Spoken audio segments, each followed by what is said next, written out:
Price the lord. Hallelujah. ದೇವರ ನಾಮಕ್ಕೆ ಸ್ತೋತ್ರವಾಗಲಿ. ಪ್ರಾರ್ಥನೆ ಮಾಡಿಕೊಳ್ಳೋಣ. ಸರ್ವಸೃಷ್ಟಿಕರ್ತನ ತಂದೆಯ ದೇವರೇ, ಮಗನ ದೇವರೇ, ಪರಿಶುದ್ಧಾತ್ಮನೇ, ನಿಮಗೆ ಸ್ತೋತ್ರ. ಈ ದಿವಸವು ಈ ಸಮಯ ಕೂಡ ನಿಮ್ಮಿಂದ ನೇಮಕವಾದಂತಹ ದಿವಸ, ಸಮಯ, ಅದಕ್ಕಾಗಿ ಸ್ತೋತ್ರ ಸ್ವಾಮಿ. ಈ ದಿವಸದ ಸಂದೇಶದ ಭಾಗವನ್ನು ಹೇರಳವಾಗಿ ಆಶೀರ್ವದಿಸಿರಿ. ಇದನ್ನು ಕೇಳುತ್ತಿರುವ ನನ್ನ ಸಹೋದರ ಸಹೋದರಿ ಕೂಡ ಚೆನ್ನಾಗಿ ಕೇಳಿ ನಿಮ್ಮಿಂದ ಆಶೀರ್ವಾದವನ್ನು ಹೊಂದಿ ಅವರ ಮಕ್ಕಳನ್ನು ಅದೇ ಮಾರ್ಗದಲ್ಲಿ ನಡೆಸಿ ನಿಮ್ಮ ಚಿತ್ತಾನುಸಾರ ಅವರೆಲ್ಲರೂ ಇತರರಿಗೆ ಸಾಕ್ಷಿಗಳಾಗುವಂತೆ ಮಾರ್ಪಡಿಸಿರಿ. ನಿಮ್ಮ ಪ್ರೀತಿ ಸಹಾಯ ಇಲ್ಲದೆ ಯಾರು ಏನು ಮಾಡಲು ಸಾಧ್ಯವಿಲ್ಲ. ನಿಮ್ಮೆಲ್ಲ ಉಪಕಾರ ಪ್ರೀತಿಗಾಗಿ ವಂದನೆಗಳು. ಪವಿತ್ರ ಆತ್ಮರ ಮೂಲಕ ನಡೆಸುವುದಕ್ಕಾಗಿ ಸ್ತೋತ್ರ. ಯೇಸುವಿನ ನಾಮದಲ್ಲಿ ಪ್ರಾರ್ಥಿಸಿದ್ದೇನೆ, ನಮ್ಮ ತಂದೆಯ ಆಮೆನ್. ಇದನ್ನು ಕೇಳುತ್ತಿರುವ ನನ್ನ ಸಹೋದರ ಸಹೋದರಿ, ನಿಮಗೂ ಕೂಡ ನನ್ನ ಹೃದಯಪೂರ್ವಕವಾದಂತಹ ನಮಸ್ಕಾರಗಳು. ಈ ದಿವಸದ ಸಂದೇಶದ ಭಾಗವು ಕೂಡ ಯಾಜಕಕಾಂಡ 25ನೇ ಅಧ್ಯಾಯ 8ರಿಂದ. ಯಾಜಕಕಾಂಡ 25ನೇ ಅಧ್ಯಾಯ 8ರಿಂದ. ದೇವನಾಮಕ್ಕೆ ಸ್ತೋತ್ರವಾಗಲಿ. ವಚನದ ಕಡೆಗೆ ಹೋಗೋಣ. ಯಾಜಕಕಾಂಡ 25:8. ಅದಲ್ಲದೆ 7 ವರ್ಷಕ್ಕೊಂದರಂತೆ 7 ಸಬ್ಬತ್ ವರ್ಷಗಳನ್ನು ಲೆಕ್ಕಿಸಬೇಕು. ಆ 7 ಸಬ್ಬತ್ ಸಂವತ್ಸರಗಳ ಕಾಲವು, ಅಂದರೆ 49 ವರ್ಷಗಳು ಕಳೆದ ಮೇಲೆ 7ನೆಯ ತಿಂಗಳಿನ 10ನೆಯ ದಿನದಲ್ಲಿ ನಿಮ್ಮ ದೇಶದಲ್ಲೆಲ್ಲ ಕೊಂಬಿನ ಧ್ವನಿಯನ್ನು ಮಾಡಿಸಬೇಕು. ಸಕಲ ದೋಷ ಪರಿಹಾರಕವಾದ ಆ ದಿನದಲ್ಲೇ ನಿಮ್ಮ ದೇಶದಲ್ಲೆಲ್ಲ ಕೊಂಬಿನ ಧ್ವನಿಯನ್ನು ಮಾಡಿಸಬೇಕು. ದೇವರ ನಾಮಕ್ಕೆ ಸ್ತೋತ್ರವಾಗಲಿ. ಹಾಲೆಲೂಯ. ನೋಡಿ, 7 ವರ್ಷ ಕಳೆದ ಮೇಲೆ, ಹಾಗೆ ಅದೇ 6 ವರ್ಷ ಬೆಳೆಯನ್ನು ಬೆಳೆಯಿರಿ. 7ನೇ ವರ್ಷದಲ್ಲಿ ಅದನ್ನು ಭೂಮಿಗೂ ಸಬ್ಬತ್ತು ಕೊಡಬೇಕು ಅಂತ ನಿನ್ನೆ ನಾವು ತಿಳಿದುಕೊಂಡಿದ್ದೇವೆ. ಅದೇ ರೀತಿ 7 ವರ್ಷ ಆದ ಮೇಲೆ, ಅಂದರೆ 7 49 ವರ್ಷ ಆದ ಮೇಲೆ ಖಂಡಿತವಾಗಿ ಇಡೀ ಪ್ರತಿಯೊಂದು ಊರಿನಲ್ಲಿ ಕೂಡ ಏನ್ ಮಾಡ್ಬೇಕಲ್ಲಿ ಕೊಂಬಿನ ಧ್ವನಿಯನ್ನ ಊದಿಸಿ ಸಂಭ್ರಮಿಸಿ ದೇವರಿಗೆ ಸ್ತೋತ್ರವನ್ನ ಸಲ್ಲಿಸಬೇಕು. ಇಡೀ ದೇಶದಲ್ಲಿ, ಅಂದ್ರೆ ಒಂದೊಂದು ಊರಿಗೆ ಅಂತ ಹೇಳಿ. ದೇವರ ನಾಮಕ್ಕೆ ಸ್ತೋತ್ರವಾಗಲಿ. 10ನೇ ವಚನ. ನೀವು 50ನೇ ವರ್ಷವನ್ನು ದೇವರಿಗೆ ಮೀಸಲಾದ ವರ್ಷವೆಂದು ಭಾವಿಸಿ ಅದರಲ್ಲಿ ದೇಶದ ನಿವಾಸಿಗಳೆಲ್ಲರಿಗೂ ಬಿಡುಗಡೆಯಾಗಬೇಕೆಂಬುದಾಗಿ ಸಾರಬೇಕು. ಅದು ಜೂಬಿಲಿ ಸಂವತ್ಸರವಾದುದರಿಂದ ನೀವೆಲ್ಲರೂ ನಿಮ್ಮ ನಿಮ್ಮ ಸ್ವಂತ ಭೂಮಿಗಳಿಗೂ ಸ್ವಜನರ ಬಳಿಗೂ ಹೋಗಿ ಇರಬಹುದು. ದೇವರ ನಾಮಕ್ಕೆ ಸ್ತೋತ್ರ. ನೋಡಿ, 49 ವರ್ಷ ಏನಾಗಬೇಕು, 6 ವರ್ಷ ಬೆಳೆ ಬೆಳಿಬೇಕು, 7ನೇ ವರ್ಷದನ್ನು ಬಿಡಬೇಕು. ಹಾಗೆ 7 ಸಲ ಅಂದ್ರೆ 7 49 ವರ್ಷ ಕೊಂಬಿನ ಧ್ವನಿಯನ್ನ ಊದಿಸಬೇಕು. ಅಂದರೆ ಹಬ್ಬವನ್ನು ಸಂಭ್ರಮ ಮಾಡಬೇಕು, ದೇವರಿಗೆ ಸ್ತೋತ್ರವನ್ನ ಸಲ್ಲಿಸಬೇಕು. ಅದು ಆದ ಮೇಲೆ 1 ವರ್ಷ, ಅಂದ್ರೆ 50ನೇ ವರ್ಷ, ಪ್ರತಿ ಊರು ಏನ್ ಮಾಡಬೇಕು, ಅವರು ವಾಸ ಮಾಡುವಂತ ಊರನ್ನ ಬಿಟ್ಟು 1 ವರ್ಷ ಸಂಪೂರ್ಣವಾಗಿ ಬೇರೆ ಇತರರ ಮನೆಯಲ್ಲಿ, ಅಂದ್ರೆ ಬೇರೆ ಊರಿಗೆ ಹೋಗಿ ಅಲ್ಲಿ ಕೂಡ ವಾಸ ಮಾಡಬಹುದು. ಅಥವಾ ಅಲ್ಲೇ ಇದ್ದರೂ ಕೂಡ 1 ವರ್ಷ ಏನು ಕೆಲಸ ಮಾಡದೆ ಸುಮ್ಮನಿರಬೇಕು. 50ನೇ ವರ್ಷ ಜೂಬಿಲಿ ವರ್ಷ. ಆಗಲ್ಲಿ ಸಾಲಗಾರರನ್ನು, ಕೆಲಸದವರನ್ನು, ಏನಿದ್ದರೂ ಪ್ರತಿ ಒಂದನ್ನ ಬಿಡುಗಡೆ ಮಾಡಲೇಬೇಕು. ದೇವರ ನಾಮಕ್ಕೆ ಸ್ತೋತ್ರವಾಗಲಿ. ಹಾಲೆಲೂಯ. ಹಾಗೆ ಒಬ್ಬರ ಆಸ್ತಿಯನ್ನು ಅಡವಿಟ್ಟುಕೊಂಡರೂ ಕೂಡ ಅವನನ್ನು ಅಲ್ಲಿವರೆಗೆ ಬಿಡಿಸಿಕೊಳ್ಳಲು ಆಗದಿದ್ದರೆ ಆ ಆಸ್ತಿಯನ್ನು ಕೂಡ, ಒಂದು ವಾಹನ ಇರ್ಬೋದು, ಮನೆ ಇರ್ಬೋದು, ಅಥವಾ ಯಾವುದೇ ಭೂಮಿ ಇರ್ಬೋದು, ಅದನ್ನು 50ನೇ ವರ್ಷದಲ್ಲಿ ಪುನಃ ಅವರಿಗೆ ಬಿಟ್ಟು ಕೊಡಲೇಬೇಕು ಅಂತ ಇದರ ಅರ್ಥವಾಗಿದೆ. ಇದು ಬೇರೆ ಕಡೆ ಕೂಡ ಬರೆಯಲ್ಪಟ್ಟಿದೆ. ಇದು 50 ವರ್ಷ. ಇದು ಉದಾಹರಣೆಗೆ ಸ್ವಾಮಿ 40ನೇ ದಿವಸ ಪುನರುತ್ಥಾನಗೊಂಡು 3ನೇ ದಿವಸ ಪುನರುತ್ಥಾನಗೊಂಡು 40ನೇ ದಿವಸ ಪರಲೋಕಕ್ಕೆ ಏರಿ ಹೋದ ಮೇಲೆ ಅಲ್ಲಿಂದ 10 ದಿವಸ, ಅಂದರೆ ಪುನರುತ್ಥಾನಗೊಂಡ ಮೇಲೆ 50ನೇ ದಿವಸ, ಅಂದರೆ ಯೇಸುಸ್ವಾಮಿ ಪರಲೋಕಕ್ಕೆ ಏರಿ ಹೋದ ಮೇಲೆ 10ನೇ ದಿವಸ ಪವಿತ್ರಾತ್ಮರು 50ನೇ ದಿವಸದಲ್ಲಿ ಭೂಮಿಗೆ ಇಳಿದು ಬಂದರು. ಇದುವೇ ಜೂಬಿಲಿ ವರ್ಷ, ಸಂವತ್ಸರ ವರ್ಷವಾಗಿದೆ. ದೇವರ ನಾಮಕ್ಕೆ ಸ್ತೋತ್ರವಾಗಲಿ. ಅದು ಇದನ್ನು ಸೂಚಿಸುತ್ತದೆ. ಈಗ 49ನೇ ವರ್ಷ, 50ನೇ ವರ್ಷ ಈ ನಿಯಮವಾಗಿದೆ.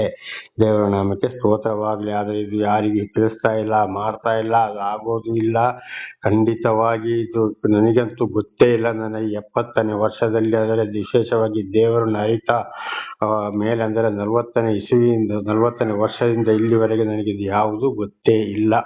ಈ ಮಾತು ಸರ್ವ ಸೃಷ್ಟಿಕರ್ತನ ಭಗವಂತ ಪರಮಾತ್ಮನ ಮಾತಾಗಿದೆ. ದೇವರ ನಾಮಕ್ಕೆ ಸ್ತೋತ್ರವಾಗಲಿ. ಹಾಲೆಲೂಯ. ಹಾಗೆ 11ನೇ ವಚನ. ಆ 50ನೇ ವರ್ಷದಲ್ಲಿ, ಅಂದರೆ ಜೂಬಿಲಿ ಸಂವತ್ಸರದಲ್ಲಿ ನೀವು ಬೀಜವನ್ನು ಬಿತ್ತಬಾರದು, ತಾನಾಗಿ ಬೆಳೆದ ಪೈರನ್ನು ಕೂಡಿಸಿಟ್ಟುಕೊಳ್ಳಬಾರದು, ಅವು ನೋಡಿಕೊಳ್ಳದೆ ಬಿಟ್ಟ ದ್ರಾಕ್ಷಾರಥಗಳಲ್ಲಿ ಆದ ಹಣ್ಣನ್ನು ಸಂಗ್ರಹಿಸಬಾರದು. ನೋಡಿ, 6 ವರ್ಷ ಬೆಳೆ ಬೆಳಿಬೇಕು, 7ನೇ ವರ್ಷ ಅದನ್ನು ಹಾಗೆ ಬಿಟ್ಟು ಬಿಡಬೇಕು. ತಾನಾಗಿ ಬೆಳೆದದನ್ನ ಆ ಜಾಗದ ಮಾಲೀಕರು ಅದನ್ನು ತೆಗೆದುಕೊಳ್ಳಬಾರದು. ಅದು ಕೂಲಿಯವರಿಗೂ ಏನು ಇಲ್ಲದಂತ ಪ್ರದೇಶಗಳಿಗೂ ನಿರ್ಗತಿಗಳಿಗೂ ಅದು ತಿನ್ನಬೇಕು ಅಂತ ಇದೆ. ಈ 50ನೇ ವರ್ಷದಲ್ಲಿ ಕೂಡ ಅದೇ ನಿಯಮವನ್ನ ಪಾಲಿಸಬೇಕು. ಅದು ಅವರಿಗೆ ಬಿಟ್ಟು ಬಿಡಬೇಕು, ಹೊರತು ಆಸ್ತಿಯವರದನ್ನ ಉಪಯೋಗಿಸಿಕೊಳ್ಳಬಾರದು. ದೇವರ ನಾಮಕ್ಕೆ ಸ್ತೋತ್ರವಾಗಲಿ. ಹಲ್ಲೆಲೂಯ. 12ನೇ ವಚನ. ಅದು ಜೂಬಿಲಿ ವರ್ಷವಾದುದರಿಂದ ನೀವು ಅದನ್ನು ಮೀಸಲಾದದೆಂದು ಭಾವಿಸಬೇಕು. ಹೊಲದಲ್ಲಿ ತಾನಾಗಿ ಬೆಳೆದದನ್ನು ಊಟ ಮಾಡಬಹುದು. ದೇವರ ನಾಮಕ್ಕೆ ಸ್ತೋತ್ರವಾಗಲಿ. ಹಲ್ಲೆಲೂಯ. ಜೂಬಿಲಿ ವರ್ಷ ಅಂದ್ರೆ 7 ವರ್ಷದಲ್ಲಿ ಈ ರೀತಿ, 50ನೇ ವರ್ಷದಲ್ಲಿ ಕೆಲಸ ಮಾಡಬಾರದು. ತಾನಾಗಿ ಬೆಳೆದದನ್ನ ನೀವು ಊಟ ಮಾಡಬಹುದು, ಆದ್ರೆ ಸಂಗ್ರಹಿಸಿ ಇಟ್ಟುಕೊಳ್ಳಬಾರದು.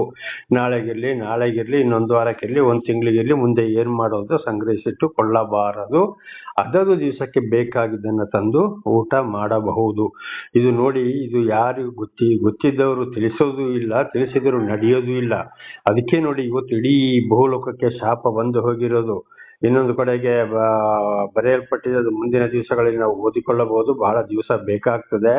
ನೀನು ಬಿತ್ತೋದಿಲ್ಲ, ಬಿತ್ತಿದ್ರೆ ಹುಟ್ಟೋದಿಲ್ಲ, ಹುಟ್ಟಿದ್ರೆ ಮಿಡತೆಗಳು ಬಂದು ತಿಂದು ಬಿಡವು, ಹೂ ಬಿಡೋದಿಲ್ಲ, ಹೂ ಬಿಟ್ರೆ ಕಾಯಿ ಸಿಕ್ಕೋದಿಲ್ಲ, ಕಾಯಿ ಸಿಕ್ಕಿದ್ರೆ ಅದು ನಿನಗೆ ಸಿಕ್ಕುವುದಿಲ್ಲ. ನಿನ್ನ ಜೋಬ್ ಎಲ್ಲ ತೂತಾಗ್ತದೆ. ಅಂದ್ರೆ ಸಾಲ ಮಾಡಿ ಬಡ್ಡಿ ನೀನು ಕಟ್ಟಬೇಕಾಗ್ತದೆ ಅಂತ ನೋಡಿ, ಅದು ಇವತ್ತು ನಡೀತಲೇ ಇದೆ.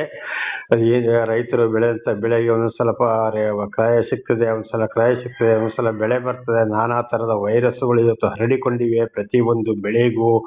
ಅದು ಕ್ರಿಮಿ ಕೀಟಗಳು. ಅದು ಮಾತ್ರವಲ್ಲ, ಆಲಿಕಲ್ಲು ಬಿದ್ದಾಗ ನೋಡಿ ಪ್ರತಿ ಒಂದು ಬೆಳೆಯು ಹಾಳಾಗ್ತದೆ, ನಾಶವಾಗಿ ಹೋಗ್ತದೆ. ಇದು ಐಗುಪ್ತ ದೇಶದಲ್ಲಿ ನಡೆದಂತ ಘಟನೆಗಳು ಇಡೀ ದೇಶಕ್ಕೆ ಇವತ್ತು ಇಡೀ ಜಗತ್ತಿಗೆ ಇವತ್ತು ವಿಸ್ತರಿಸಿದೆ.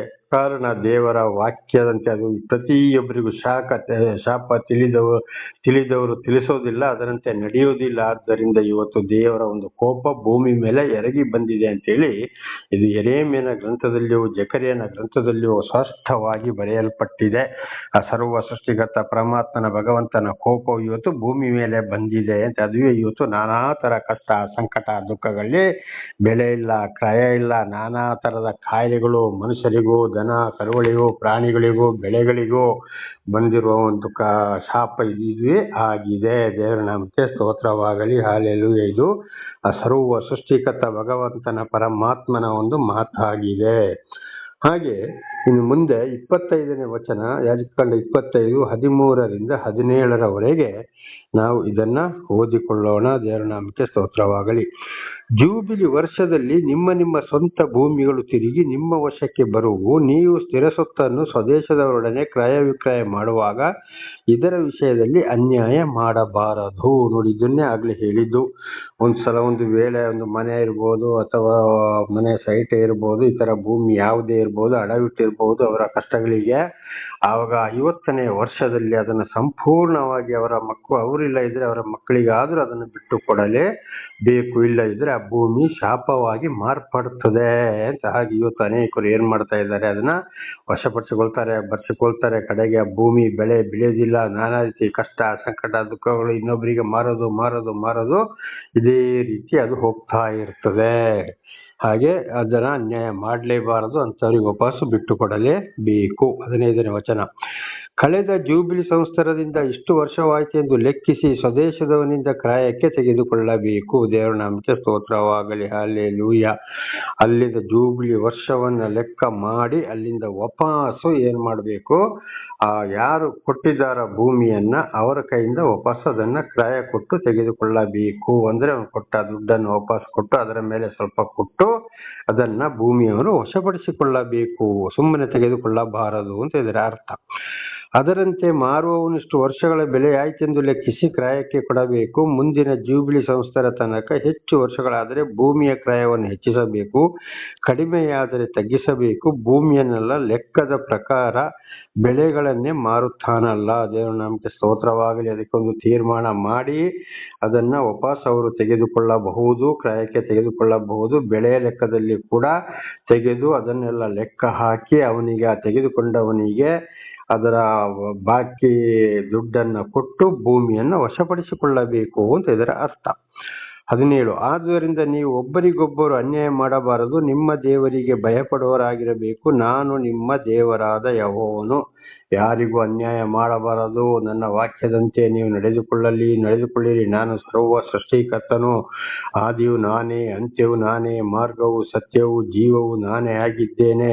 ನಾನೇ ಸರ್ವ ಸೃಷ್ಟಿಕರ್ತನು, ಸೇನಾಧೀಶ್ವರನು, ಪರಾಕ್ರಮಶಾಲಿಯು, ಸಮಾಧಾನದ ಪ್ರಭುವು, ನಿತ್ಯಾನಂದ ತಂದೆಯು, ಅದ್ಭುತ ಸ್ವರೂಪನು, ಆಲೋಚನಾಕರ್ತನು, ಆರೋಗ್ಯದಾಯಕನಾದ ದೇವರು, ಪ್ರಾರಂಭವು ಸಮಾಪ್ತಿಯು ನಾನೇ ಆಗಿದ್ದೇನೆ. ಮಾರ್ಗವು ಸತ್ಯವೂ ಜೀವವೂ ಆಗಿದ್ದೇನೆ ಅಂತ ಸರ್ವ ಸೃಷ್ಟಿಕರ್ತನಾದಂಥ ದೇವರ ಪರಮಾತ್ಮ ಭಗವಂತನು ಅಂದರೆ ಯೇಸು ಕ್ರಿಸ್ತನು ಯೆಹೋವನು ಹೇಳಿರುವ ಮಾತಾಗಿದೆ ಇದು.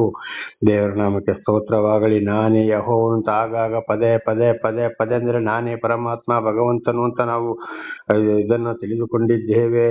ಆದ್ದರಿಂದ ಬಹಳ ಎಚ್ಚರವಾಗಿರಬೇಕು. ದೇವರ ಕೋಪಕ್ಕೆ ಗುರಿಯಾಗಬಾರದು. ಇವತ್ತು ಪ್ರತಿಯೊಂದು ಭೂಮಿಗೆ, ಇಡೀ ಜಗತ್ತೇ ಇವತ್ತು ಶಾಪಕ್ಕೆ ಒಳಗಾಗಲು ಇದುವೇ ಕಾರಣವಾಗಿದೆ. ದೇವರ ನಾಮಕ್ಕೆ ಸ್ತೋತ್ರವಾಗಲಿ. ಹಲ್ಲೆಲೂಯಾ. ಹಾಗೆ 18 ಮತ್ತು 19ನೇ ವಚನ, ನನ್ನ ಆಜ್ಞಾವಿಧಿಗಳನ್ನು ನೀವು ಅನುಸರಿಸಿ ನಡೆಯಬೇಕು, ಆಗ ನೀವು ಆ ದೇಶದಲ್ಲಿ ನಿರ್ಭಯವಾಗಿ ವಾಸವಾಗಿರುವಿರಿ.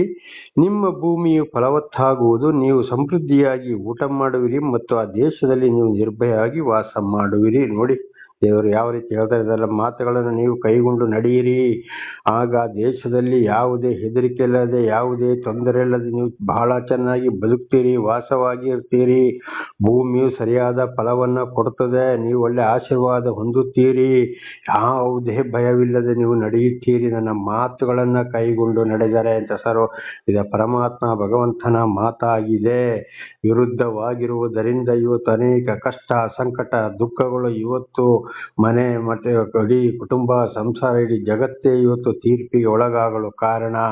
ಯಾವುದೇ ಗ್ರಂಥಗಳಿರ್ಬೋದು, ಇವತ್ತು 4 ವೇದಗಳಿರ್ಬೋದು, ಅದಕ್ಕೆ ಸಂಬಂಧಪಟ್ಟ ಮಹಾಭಾರತ ಇರ್ಬೋದು, ಭಗವದ್ಗೀತೆ ಇರ್ಬೋದು, ಪುರಾಣ, ಬೈಬಲ್, ಹಾಗೂ ಭಗವದ್ಗೀತೆಗಳು, ಪುರಾಣಗಳು, ಬೈಬಲು, ಇದೆಲ್ಲವೂ ಸರ್ವ ಸೃಷ್ಟಿಕರ್ತನಾದ ದೇವರು. ಅದರಲ್ಲಿ ಒಂದೊಂದು ಹೆಸರು ಮಾತ್ರ ಬೇರೆ ಬೇರೆ ಇದೆ. ಇದನ್ನು ಹಿಂದೆ ಬಹಳ ಸಲ ತಿಳಿಸಿದ್ದೇನೆ ನಿಮಗೆ. ದೇವರ ನಾಮದಲ್ಲಿ ದೇವರ ನಾಮಕ್ಕೆ ಸ್ತೋತ್ರವಾಗಲಿ. ಆಗ ಅದನ್ನು ಓದಿ ಅದನ್ನು ತಿಳ್ಕೊಂಡು ನಡೆದಾಗ ಮಾತ್ರ ದೇಶದಲ್ಲಿ ನಾವು ಯಾವುದೇ ಭಯವಿಲ್ಲದೆ ಅಭಿವೃದ್ಧಿಯಾಗಿ ಬೆಳೆಯಬಹುದು. ದೇವರು ದರ್ಶನ ಕೊಟ್ಟ ಮೇಲೆ ಕೊಡದವರಿಗೆ ಅದು ಗೊತ್ತೇ ಇಲ್ಲ, ಅವರಿಗೆ ಯಾಕೆ ಶಿಕ್ಷೆ ಅಂತ ಗೊತ್ತಿಲ್ಲ. ದೇವರು ನಮ್ಮನ್ನು ಆರಿಸಿಕೊಂಡ ಮೇಲೆ ನಮಗೆ ಪಡಿಸಿದ ಮೇಲೆ ಪಡಿಸ್ತಾ ಇರುವಾಗ ನಾವು ದೇವರ ಆಜ್ಞೆಗಳಿಗೆ ವಿಧೇಯರಾಗಿ ಜೀವಿಸಿದರೆ ಮಾತ್ರ ಖಂಡಿತವಾಗಿ ನಾವು ಒಳ್ಳೆ ಚೆನ್ನಾಗಿ ಬದುಕಬಹುದು ಅಂತ ಇದರ ಅರ್ಥ.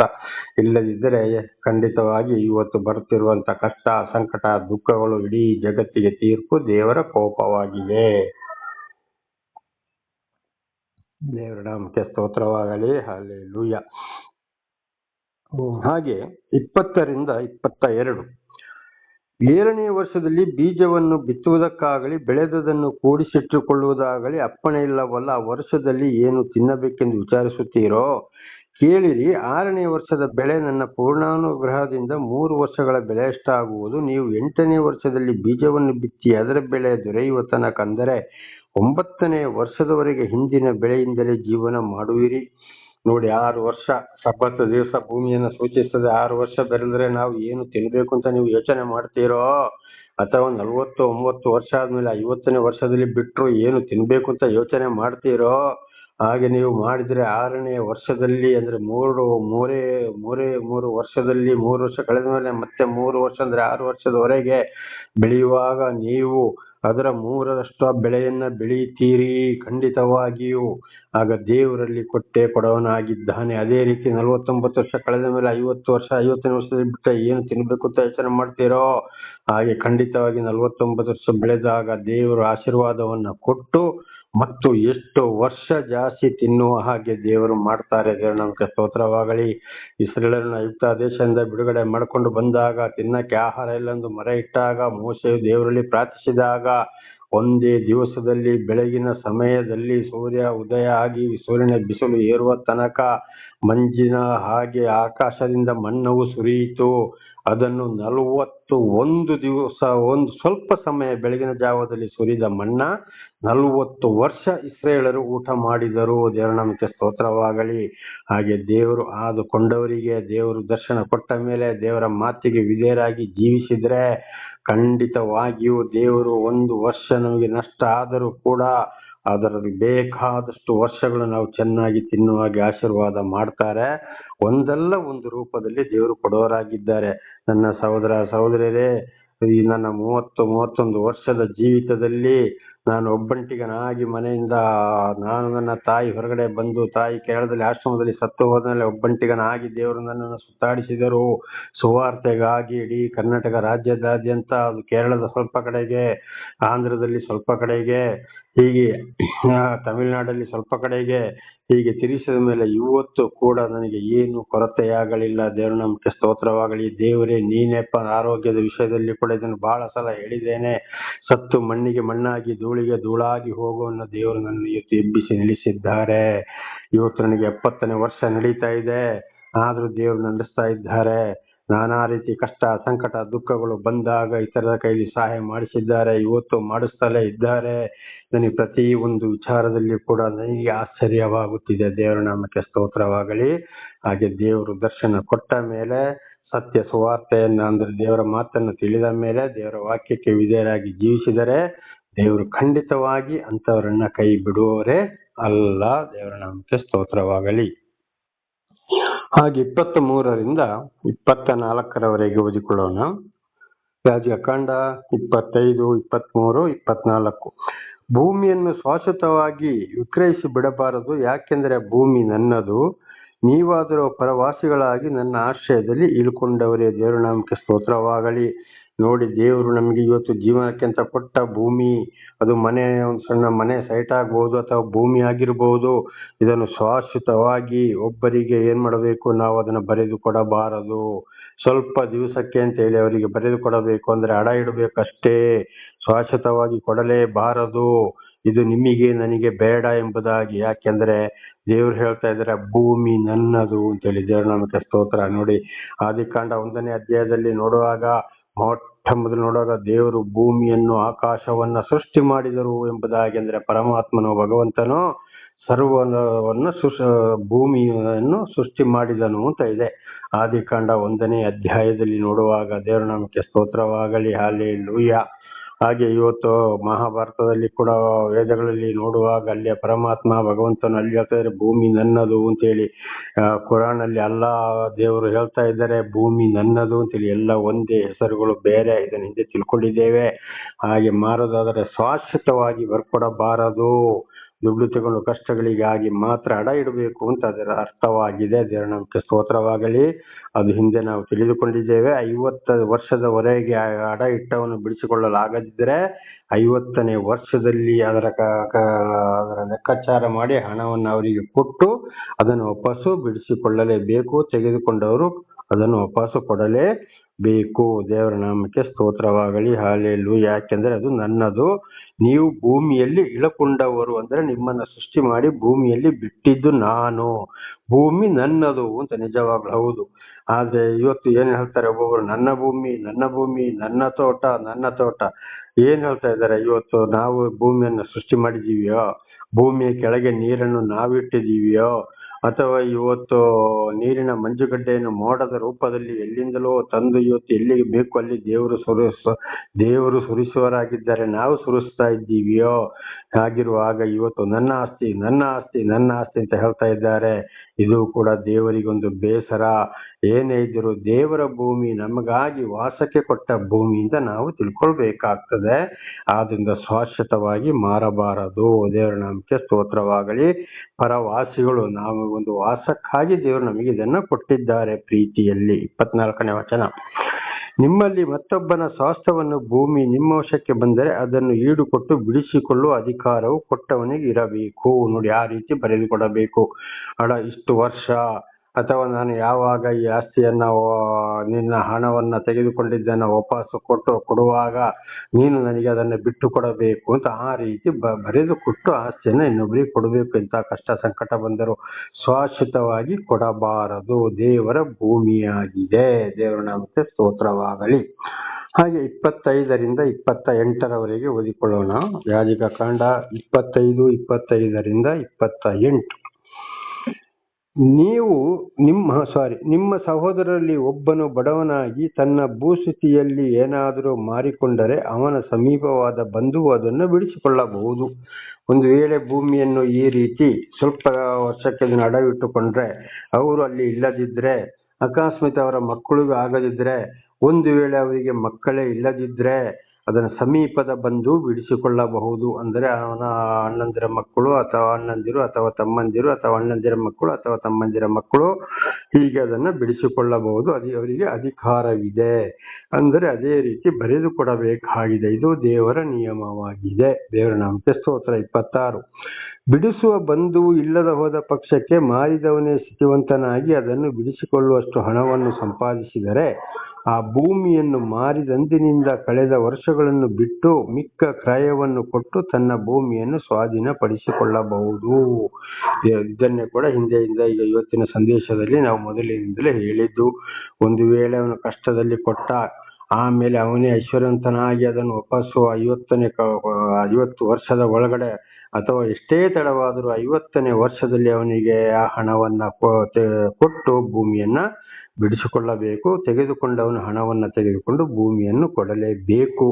ಒಂದು ವೇಳೆ ಅವನು ಸತ್ತು ಹೋಗಿರ್ಬೋದು, ಆಗ್ಲೇ ಹೇಳಿದ ಹಾಗೆ ಅಕಸ್ಮಾತ್ ಮಕ್ಕಳೇ ಇಲ್ಲ, ಸಮೀಪದ ಬಂಧುಗಳು ಅದನ್ನು ಬಿಡಿಸಿಕೊಳ್ಳಬಹುದು. ಅವನು ಮಾರಿದ್ದು ಇವನು ಮಾರಿದ್ದು ನಿನಗೆ ಸಂಬಂಧ ಇಲ್ಲ ಅಂತೇಳಿ ಆ ರೀತಿ ವಾದ ಮಾಡಬಾರದು ತೆಗೆದುಕೊಳ್ಳವರು. ಅದು ಕೂಡ ದೇವರಿಗೆ ಕೋಪವಾಗಿದೆ, ದೇವರಿಗೆ ಬೇಸರವಾಗಿದೆ. ದೇವರ ಮಾತಿಗೆ ದೇವರ ನಾಮಕ್ಕೆ ಸ್ತೋತ್ರವಾಗಲಿ. ಹಲ್ಲೆಲೂಯಾ. 28ನೇ ವಚನ. ಅವನ ಭೂಮಿಯನ್ನು ಸ್ವಾಧೀನಪಡಿಸಿಕೊಳ್ಳಲಾರದೆ ಹೋದರೆ ಅದು ಜೂಬಿಲಿ ಸಂವತ್ಸರ ತನಕ ಕೊಂಡುಕೊಂಡವನ ವಶದಲ್ಲಿರಬೇಕು.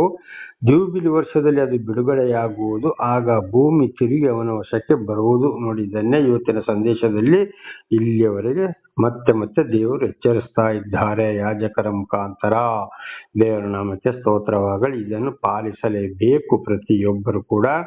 ಇಲ್ಲದಿದ್ರೆ ಆಗಲೇ ನಾವು ಇವತ್ತಿನ ಸಂದೇಶದ ಮೊದಲ ಬಾರಿಗೆ ಹೇಳಿದ ಹಾಗೆ ಯಾವುದೇ ಕಾರಣಕ್ಕಲ್ಲಿ ಕಷ್ಟ ಸಂಕಟ ದುಃಖಗಳು ಬಂದೇ ಬರುತ್ತವೆ. ಆ ಭೂಮಿ ಶಾಪವಾಗಿ ಮಾರ್ಪಡ್ತದೆ. ಇದು ಅನೇಕ ಕಡೆ ನೋಡಿದ್ದೇವೆ. ಅನೇಕ ಕಡೆ ವಶಪಡಿಸಿಕೊಂಡ ಆಸ್ತಿಯನ್ನು ನನ್ನ ಕಣ್ಣಾರೆ, ಅಂದರೆ ನಾವು ಚಿಕ್ಕದರಲ್ಲಿ ಇದನ್ನೆಲ್ಲ ಈ ಸತ್ಯ ಬೈಬಲಲ್ಲಿ ಓದಿ ತಿಳ್ಕೊಂಡು ಬಂದಾಗ ಒಂದೊಂದು ನಡೆದ ಘಟನೆಗಳು, ಒಬ್ಬೊಬ್ಬರಿಗೆ ಶಾಪ ಬಂದಿದ್ದು, ಅವರ ಸಂಸಾರವೇ ಹಾಳಾಗಿ ಹೋಗಿದ್ದು, ಎಂತೆಂಥವರೋ ದಿಕ್ಕುಪಾಳಾಗಿ ಹೋದ್ರು. ಇದುವೇ ಆಗಿರೋದು. ಇವತ್ತು ಕೂಡ ಅದುವೇ ಆಗ್ತಾ ಇದೆ. ಆದ್ದರಿಂದ ನನ್ನ ಸಹೋದರ ಸಹೋದರಿಯ ಬಹಳ ಎಚ್ಚರವಾಗಿರಬೇಕು. ಇದರಂತೆ ನಾವು ಕೂಡ ನಡೆದುಕೊಳ್ಳಬೇಕಾಗಿದೆ. ಇದು ಸರ್ವ ಸೃಷ್ಟಿಕರ್ತನಾದ ದೇವರ ಮಾತಾಗಿದೆ. ದೇವರ ನಾಮಕ್ಕೆ ಸ್ತೋತ್ರವಾಗಲಿ. ಈಗ 29ರಿಂದ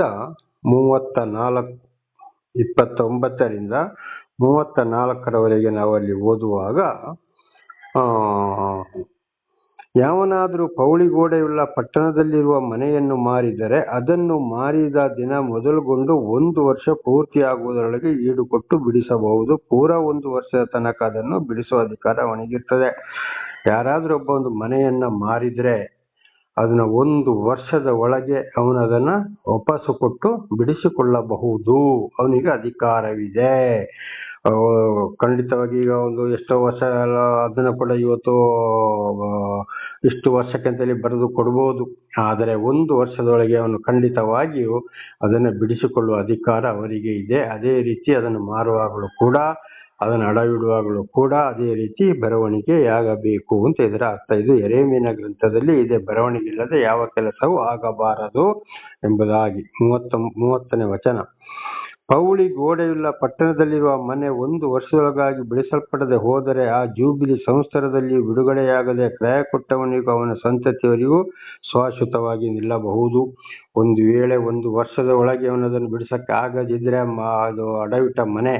ಆದರೆ 50ನೇ ವರ್ಷದಲ್ಲಿ ಅದನ್ನ ತೆಗೆದುಕೊಂಡವನು ಬಿಟ್ಟು ಕೊಡಲೇಬೇಕು. ಆ ಕೊಟ್ಟ ಹಣವನ್ನ ತೆಗೆದುಕೊಂಡವನು ವಾಪಸ್ಸು ಕೊಡಲೇಬೇಕು. ಅವನು ಕೇಳಿದಾಗ ಅದನ್ನ 50ನೇ ವರ್ಷದಲ್ಲಿ ಕೊಟ್ಟೇ ಬಿಡಬೇಕು, ಬಿಟ್ಟು ಕೊಡಲೇಬೇಕು. ಇದು ದೇವರ ಮಾತಾಗಿದೆ. ಒಂದು ವೇಳೆ ಮನೆಯನ್ನು ಬಿಟ್ಟು ಕೊಡದೆ ಹೋದ್ರೆ ಖಂಡಿತವಾಗಿಯೂ ಅದನ್ನು ಯಾರು ಬಿಡಿಸಿಕೊಳ್ಳದೆ ಹೋದ್ರೆ, ಕೇಳಕ್ಕೆ ಬರದಿದ್ರೆ ಏನು ತೊಂದರೆ ಇಲ್ಲ, ಕೇಳಿದಾಗ ಬಿಟ್ಟು ಕೊಡಲೇಬೇಕು. ಇಲ್ಲ ಇದ್ರೆ ಬಹಳ ಕಷ್ಟ. ಅದು ಇವತ್ತು ಒಂದೊಂದು ಮನೆಯಲ್ಲಿ ಕೂಡ ಒಬ್ಬೊಬ್ರು ಎಷ್ಟೇ ಮಾಡಿದ್ರು ಏನಾಗೋದಿಲ್ಲಪ್ಪ, ನನಗೆ ಏನೂ ಇಲ್ಲ, ಬಾಳೆ ದರಿದ್ರ ದರಿದ್ರ ದರಿದ್ರ, ಈ ಮನೆಯಲ್ಲಿ ಏನು ಸುಖ ಇಲ್ಲ, ವಾಸ ಮಾಡಲು ಆಗುವುದಿಲ್ಲ ಅಂತ ಅನೇಕರು ಹೇಳೋದನ್ನ ಕೇಳಿದ್ದೇವೆ. ಇದುವೇ ಅವರ ಹಿರಿಯರ ಎಷ್ಟೋ ತಲೆಮಾರಿನಿಂದ ಬಂದಂತ ಒಂದು ಶಾಪ ಇದುವೇ ಆಗಿದೆ. ದೇವರ ನಾಮಕ್ಕೆ ಸ್ತೋತ್ರ. 31ನೇ ವಚನ. ಪೌಳಿ ಗೋಡೆ ಇಲ್ಲದ ಊರುಗಳಲ್ಲಿರುವ ಮನೆಗಳು ಬಯಲಿನ ಹೊಲಗಳಂತೆ ಎಣಿಸಲ್ಪಡಬೇಕು. ಅವುಗಳನ್ನು ಬಿಡಿಸುವ ಅಧಿಕಾರವಿರುವುದು ಜೂಬಿಲಿ ಸಂವತ್ಸರದಲ್ಲಿಯೂ ಅವು ಬಿಡುಗಡೆಯಾಗುವು. ಅಂದ್ರೆ ಅವರವರ ಮನೆಗಳಿಗೆ ಪಟ್ಟಣದಲ್ಲಿ ಇವತ್ತು ಬೇಕಷ್ಟು ಆಸ್ತಿ ಇರುವುದಿಲ್ಲ. ಮನೆಗೆ ರೌಂಡ್, ಅವರ ಜಾಗಕ್ಕೆ ರೌಂಡ್ ಅಲ್ಲಿ ಏನಾಗಬೇಕು, ಗೋಡೆಗಳನ್ನ ಹಾಕಬೇಕು. ಇದು ನನ್ನದು ಅಂತ ಹೇಳುವಂಥದ್ದು.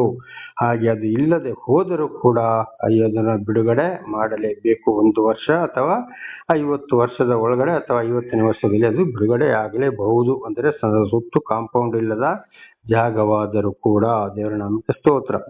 ಆದರೆ ಲೇವಿಯರ ಶಾಸ್ತ್ರವಾಗಿರುವ ಪಟ್ಟಣಗಳಲ್ಲಿನ ಮನೆಗಳು ಮಾರಲ್ಪಟ್ಟರೆ ಅವುಗಳನ್ನು ಬಿಡಿಸುವ ಅಧಿಕಾರವು ಲೇವಿಯರಿಗೆ ಯಾವಾಗಲೂ ಇರುವುದು. ಅದು ವಿಶೇಷವಾಗಿ ದೇವಾಲಯದಲ್ಲಿ ಕೆಲಸ ಮಾಡುವಂಥದ್ದು, ದೇವರ ಕೆಲಸ ಮಾಡುವವರು, ಅದು ಯಾವಾಗಲೂ ಅವರಿಗೆ ಶಾಶ್ವತವಾಗಿರುತ್ತದೆ. ಅವರದ್ದು ಮಾತ್ರ ಯಾವುದೇ ಕಾರಣಕ್ಕೂ ಅವರಿಗೆ ಮೋಸ ಮಾಡಬಾರದು. 33. ಲೇವಿಯರೊಳಗೆ ಯಾರೂ ಅದನ್ನು ಬಿಡಿಸದೆ ಹೋದರೆ ಲೇವಿಯರ ಸ್ವಂತವಾಗಿರೋ ಅಂತಹ ಪಟ್ಟಣಗಳಲ್ಲಿ ಮಾರಲ್ಪಟ್ಟ ಮನೆ ಜೂಬಿಲಿ ಸಂವತ್ಸರದಲ್ಲಿ ಬಿಡುಗಡೆಯಾಗುವುದು. ಲೇವಿಯರ ಪಟ್ಟಣಗಳಲ್ಲಿನ ಮನೆಗಳು ಇಸ್ರೇಲರ ಮಧ್ಯದಲ್ಲಿರುವ ಅವರ ಸ್ವಾಸ್ಥ್ಯವಷ್ಟೇ. ಅದು ಕೂಡ ಇದೇ ರೀತಿ ಹಿಂದೆ ಎಲ್ಲರಿಗೂ ಬಂದ ಕಾನೂನು ಲೇವಿಯರಿಗೂ ಕೂಡ ಇದ್ದೇ ಇರುತ್ತಾರೆ. ಅಂದ್ರೆ ದೇವಾಲಯದಲ್ಲಿ ದೇವರ ಸೇವಕರು, ದೇವರ ಕೆಲಸವನ್ನ ಮಾಡುವವರಿಗೂ ಕೂಡ ಇದೇ ಕಾನೂನು ಅಲ್ಲಿ ಅವರಿಗೆ ಅನ್ವಯಿಸಲ್ಪಡುತ್ತದೆ ಅಂತ ಇದರ ಅರ್ಥ. 34. ಅವರು ತಮ್ಮ ಪಟ್ಟಣಗಳಿಗೆ ಸೇರಿರುವ ಹುಲ್ಲುಗಾವಲನ್ನು ಮಾರಲೇ ಕೂಡದು. ಅವು ಅವರಿಗೆ ಶಾಶ್ವತವಾದ ಸ್ವಾಸ್ಥ್ಯ. ದೇವರ ನಾಮಕ್ಕೆ ಸ್ತೋತ್ರವಾಗಲಿ. ಅಂದ್ರೆ ಹುಲ್ಲುಗಾವಲು ಅಂದ್ರೆ ಪಟ್ಟಣಗಳಲ್ಲಿ ಅಂದ್ರೆ ದನ, ಕುರಿ, ಮೇಕೆಗಳಿಗೆ ಅದನ್ನ ಬಿಟ್ಟಿರ್ತಾರೆ. ಈ ಜಾಗ ಹುಲ್ಲುಗಾವಲು ಅಂದ್ರೆ ಪ್ರಾಣಿ ಪಕ್ಷಿಗಳಿಗೆ. ಅದನ್ನು ಯಾವಾಗಲೂ ಮಾರಬಾರದು, ಮಾರುವ ಅಧಿಕಾರ ಯಾರಿಗೂ ಇಲ್ಲ.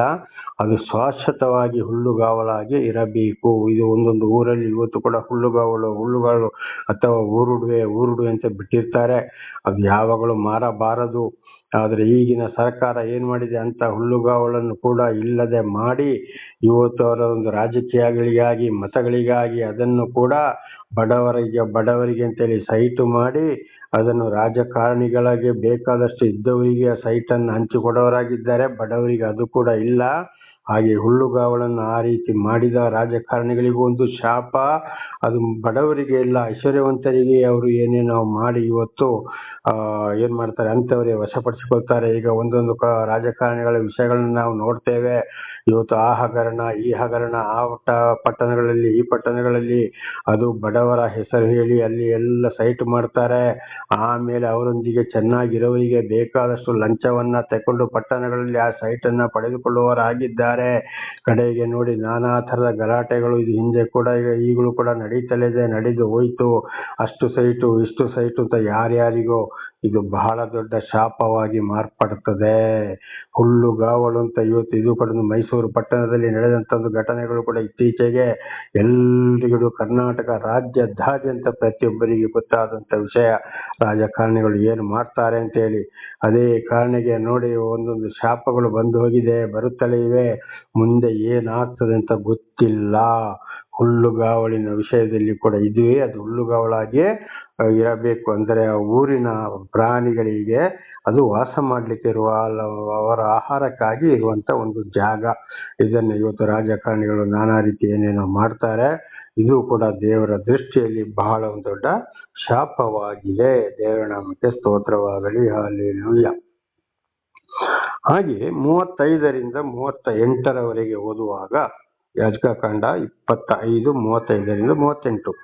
ನಿಮ್ಮಲ್ಲಿ ಒಬ್ಬ ಸಹೋದರನು ಬಡತನದಿಂದ ಗತಿಹೀನನಾದರೆ ಅವನು ಬದುಕಿಕೊಳ್ಳುವಂತೆ ನೀವು ಅವನನ್ನು ನಿಮ್ಮ ನಡುವೆ ಇಳುಕೊಂಡ ಪರವಾಸಿ ಎಂದು ಉದ್ಧಾರ ಮಾಡಬೇಕು.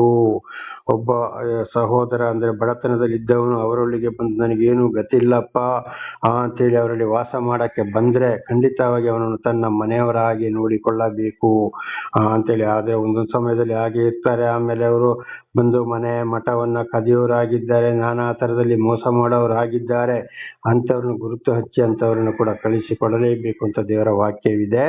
ಆದರೆ ಅವನು ಒಳ್ಳೆಯವನಾದರೆ ಖಂಡಿತವಾಗಿ ಅವನು ನಮ್ಮ ಮನೆಯವನೇ ಅಂತೇಳಿ ಅವನನ್ನು ಉದ್ಧಾರ ಮಾಡಬೇಕು. ಅಂದರೆ ಯಾವುದೇ ಕಾರಣಕ್ಕೂ ಅವನನ್ನು ಸುಮ್ಮನೆ ಬಿಡಬಾರದು. ಇದು ದೇವರ ಒಂದು ಪ್ರೀತಿ. 36.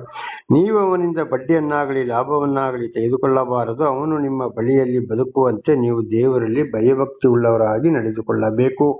ನೋಡಿ, ಹಾಗೆ ಅವನು ಕೂಲಿಗಳ ಸಂಘದಲ್ಲಿ ಬಂದ ಕೂಲಿಯವನು ಅಂತೇಳಿ ಅವನ ಅಕಸ್ಮಾತ್ ಹೆಂಡತಿ ಮಕ್ಕಳು ಇರಬಹುದು, ಬಂದರೆ ಅವರನ್ನು ಚೆನ್ನಾಗಿ ನಿಮ್ಮ ಕುಟುಂಬದವರಾಗಿ ನೋಡಿಕೊಳ್ಳಬೇಕು. ಸಾಲ ಕೇಳಿದರೆ ಸಾಲ ಕೊಟ್ಟರೆ ಬಡ್ಡಿಯನ್ನು ತೆಗೆದುಕೊಳ್ಳಬಾರದು. ನೀವು ಬದುಕಿದ ಹಾಗೆ ನೀವು ದೇವರಲ್ಲಿ ಭಯ ಭಕ್ತಿ ಇಟ್ಟುಕೊಂಡು ಅವರನ್ನು ಕೂಡ ಅವನ ಕೈಯಿಂದ ಬಡ್ಡಿ ಗಿಡ್ಡಿ ತಗೊಳ್ಳದೆ, ಯಾವುದೇ ಬೇಸರ ಮಾಡದೆ, ಅವರಿಗೆ ನೋವು ಮಾಡದೆ ಚೆನ್ನಾಗಿ ಕೆಲಸ ಮಾಡಿಸಿಕೊಂಡು ಸಂತೋಷದಿಂದ ಅವರನ್ನು ಸಾಕಬೇಕು. ದೇವರ ನಾಮಕ್ಕೆ ಸ್ತೋತ್ರವಾಗಲಿ. ಆಗ ಅಂಥವರು ಕೂಡ ದೇವರಿಂದ ಬಹಳ ಆಶೀರ್ವಾದವನ್ನ ಹೊಂದುವರಾಗಿದ್ದಾರೆ. ಇವತ್ತು ನಾನಿರುವ ಕುಟುಂಬದಲ್ಲಿ ನಾನಿರುವ ಊರಿನಲ್ಲಿ ಇದೇ ರೀತಿ ಒಂದೇ ಒಂದು ಮನೆ ಇದೆ. ಯಾರು ಕೆಲಸದವರಿಗೆ ಮೊದಲವರು ಬಡ್ಡಿಗೆ ನಾವು ಕೊಡ್ತಾ ಇದ್ದೋ ಅಂತ ಹೇಳೋದನ್ನ ಕೇಳಿದೆ. ಆಮೇಲೆ ದೇವರು ನನ್ನ ಬಾಯಿಯ ಮುಖಾಂತರ ಅವರಿಗೆ ಮಾತನ್ನ ತಿಳಿಸಿ ಬಡ್ಡಿ ತೆಗೆದುಕೊಳ್ಳುವುದನ್ನು ಬಿಟ್ಟರು. ಕೆಲಸ ಮಾಡಿದವರಿಗೆ ಸಂತೋಷವಾಗಿ ಅವರನ್ನು ಕೆಲಸ ಮಾಡಿಸಿಕೊಂಡು ಸಂಬಳ ಕೊಟ್ಟು ಕಳಿಸುವವರಾಗಿದ್ದಾರೆ. ಆದುದರಿಂದ ಅವರು ಪ್ರತಿ ದಿವಸ ವರ್ಷ ಒಳ್ಳೆ ಅಭಿವೃದ್ಧಿ ಹೊಂದುತ್ತಲೇ ಇದ್ದಾರೆ. ಶಾಂತಿ ಸಮಾಧಾನದಿಂದ ಜೀವಿಸುವವರಾಗಿದ್ದಾರೆ. ಒಂದೇ ಒಂದು ಕುಟುಂಬ. ದೇವರ ನಾಮಕ್ಕೆ ಸ್ತೋತ್ರವಾಗಲಿ. ಇದು ಕೂಡ ದೇವರ ಒಂದು ನಿಯಮವಾಗಿದೆ. ಹಾಗೆ 37ನೇ ವಚನ. ನೀವು ಅವರಿಗೆ ಸಾಲ ಕೊಟ್ಟರೆ ಬಡ್ಡಿಯನ್ನು ಕೇಳಬಾರದು, ದವಸ ಕೊಟ್ಟರೆ ಲಾಭವನ್ನು ಕೇಳಬಾರದು. ದುಡ್ಡು ಕೊಟ್ಟರೆ ಬಡ್ಡಿ ತಗೊಳ್ಬಾರ್ದು. ಅಕಸ್ಮಾತ್ ಊಟಕ್ಕೆ ಏನಾದ್ರು ಭತ್ತನ ಗೋಧಿಯೋ ರಾಗಿಯೋ ಏನಾದ್ರು ಕೊಟ್ಟರೆ ಅದಕ್ಕೆ ನೀವು ಇಷ್ಟು ಜಾಸ್ತಿ ಕೊಡು ಅಂತ ತಗೊಳ್ಬಾರದು. ತೆಗೆದುಕೊಂಡ್ರೆ ಅದು ಶಾಪವಾಗಿ ಮಾರ್ಪಡುತ್ತದೆ. ಇದು ನಾವು ಇದ್ದಂಥ ಹಿಂದಿನ ಊರಲ್ಲಿ ಒಂದು ಕುಟುಂಬ ಹಾಗೆ ಮಾಡಿ ಮಾಡಿ ಮಾಡಿ ಲಾಭ ತಗೊಂಡು ದವಸಕ್ಕೆ ಬಡ್ಡಿಗೆ ದುಡ್ಡು ಕೊಟ್ಟು ತಂದೆ ಮಕ್ಕಳು ಹೊಡೆದಾಡ್ಕೊಂಡು ಬಡದಾಡ್ಕೊಂಡು ಕೋರ್ಟು ಕಚೇರಿ ಕೇಸಾಗಿ ಒಂದು ಮಗ ನೀರಿನಲ್ಲಿ ಸತ್ತೇ ಹೋದ. ಇಂಥ ಸಾಕ್ಷಿಗಳು ಬೇಕಾದಷ್ಟಿವೆ, ಬಹಳ ಎಚ್ಚರವಾಗಿರಬೇಕು. 38. ನಾನು ನಿಮ್ಮ ದೇವರಾದ ಯೆಹೋವನು ನಿಮಗೆ ದೇವರಾಗುವುದಕ್ಕೂ ನಿಮಗೆ ಕಾನಾನ್ ದೇಶವನ್ನು ಕೊಡುವುದಕ್ಕೂ ನಿಮ್ಮನ್ನು ಐಗುಪ್ತ ದೇಶದೊಂದಿಗಿಂದ ಬರಮಾಡಿದವನೇ. ಇಸ್ರಾಯೇಲರಿಗೆ ಹೇಳಿದ ಮಾತು. ಹಾಗೆ ಇವತ್ತು ದೇವರು ಕೂಡ ನಮ್ಮನ್ನು ಅನೇಕ ಕಷ್ಟ ಸಂಕಟ ದುಃಖದಿಂದ ಬಿಡುಗಡೆ ಮಾಡಿದ ಮೇಲೆ ಈ ವಾಕ್ಯದ ಪ್ರಕಾರ ನಾವು ನಡೆದುಕೊಳ್ಳಬೇಕು. ಇಲ್ಲದಿದ್ದರೆ ಅಂಥವರ ಮೇಲೆ ಕೂಡ ದೇವರ ಕೋಪವು ಎರಗಿ ಬರುತ್ತದೆ. ನಾನಾ ರೀತಿ ಕಷ್ಟ ಸಂಕಟ ದುಃಖಗಳಿಗೆ ಒಳಗಾಗ್ತದೆ. ಹಾಗೆ ಇದನ್ನು ನಾವು ತಿಳ್ಕೊಳ್ಬೇಕು. ದೇವರು ನಮ್ಮನ್ನು ನಡೆಸ್ತಾ ಇದ್ದ ಮೇಲೆ ನಾವು ಈ ರೀತಿ ಅನ್ಯಾಯ ಮಾಡಬಾರದು ಎಂಬುದಾಗಿ ಪ್ರಾರ್ಥನೆ ಮಾಡಿಕೊಳ್ಳೋಣ. ಸರ್ವ ಸೃಷ್ಟಿಕರ್ತನ ತಂದೆಯ ದೇವರೇ, ಮಗನ ದೇವರೇ, ಪರಿಶುದ್ಧಾತ್ಮನೇ, ನಿಮ್ಮ ನಾಮಕ್ಕೆ ಸ್ತೋತ್ರ ಸ್ವಾಮಿ. ಇವತ್ತಿನ ಈ ಒಂದು ಸಂದೇಶವನ್ನು ನನ್ನ ಸಹೋದರ ಸಹೋದರಿಗೆ ನೀವು ತಿಳಿಸಲು ಆಶೀರ್ವಾದ ಮಾಡಿದಕ್ಕಾಗಿ ನಿಮಗೆ ಸ್ತೋತ್ರ. ಇದನ್ನು ಕೇಳುತ್ತಿರುವ ನನ್ನ ಸಹೋದರ ಸಹೋದರರು ಅವರು ಚೆನ್ನಾಗಿ ಕೇಳಿ ತಿಳಿದುಕೊಂಡು ಅವರು ನಿಮ್ಮ ಸಾಕ್ಷಿಯಾಗಿ ಜೀವಿಸಲು ಬೇಕಾದಂತ ವಿಶೇಷವಾದ ಜ್ಞಾನವನ್ನು ಅವರಿಗೂ ಅನುಗ್ರಹಿಸಲಿ. ಅವರವರ ಮಕ್ಕಳಿಗೂ ತಿಳಿಸಲಿ. ನಿಮ್ಮ ಚಿತ್ತಾನುಸಾರ ಅವರೆಲ್ಲರಿಗೂ ನಿಮಗೆ ಸಾಕ್ಷಿಯಾಗಿ ಜೀವಿಸಲಿ. ಅವರಿಗೆ ಬೇಕಾದ ಶಾಂತಿ ಸಮಾಧಾನ ಆರೋಗ್ಯವನ್ನ ದಯಪಾಲಿಸಿರಿ. ಯೇಸುವಿನ ನಾಮದಲ್ಲಿ ಪ್ರಾರ್ಥಿಸಿದ್ದೇನೆ ನಮ್ಮ ತಂದೆಯ ಆಮೆನ್. ಇದನ್ನು ಕೇಳುತ್ತಿರುವ ನನ್ನ ಸಹೋದರ ಸಹೋದರಿ, ನಿಮಗೂ ನನ್ನ ಧನ್ಯವಾದಗಳು. ದೇವರು ನಿಮ್ಮನ್ನು ನಿಮ್ಮ ಮಕ್ಕಳನ್ನು ಕೂಡ ಹೇರಳವಾಗಿ ಆಶೀರ್ವದಿಸಲಿ.